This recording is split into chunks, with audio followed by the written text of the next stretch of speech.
राम कुमार कालापट्टी मधुबनी पूजा समिति कन्हौली झंझारपुर आप तमाम श्रद्धालुओं का हार्दिक अभिनंदन करती है। दही रसीद भैरो चंदा कटेते घरे घरे आटा ममिएते रे भा दही रसीद भैरो चंदा कटेते परसादी ले आटा ममिएते पार लगाबे बिना वाली भैरो सब हक नैया के पार लगाबे बिना वाली भैरो सब हक नैया के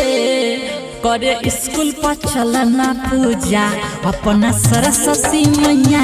के करे स्कूल पर चलना पूजा अपना सरस्वती मैया के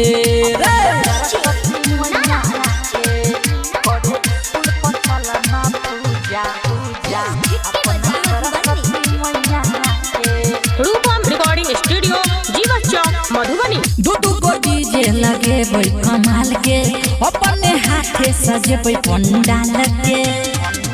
हाँ दू गो डीजे लगेबै कमाल के अपने हाथे सजेबै पंडाल के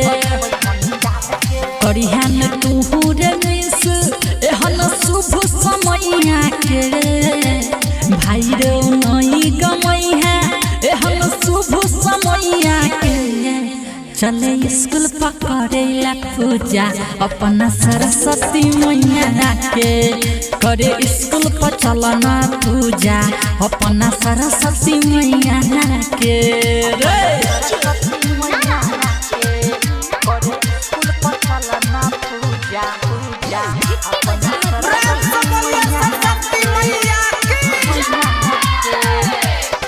मुकेश अर्जुन लाल के भार रो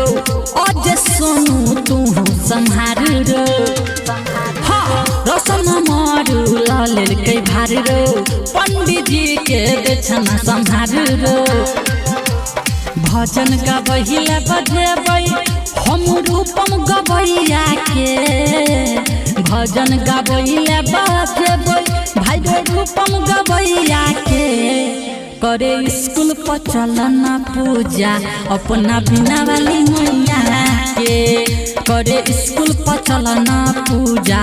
अपना सरस्वती मैया के चल रे।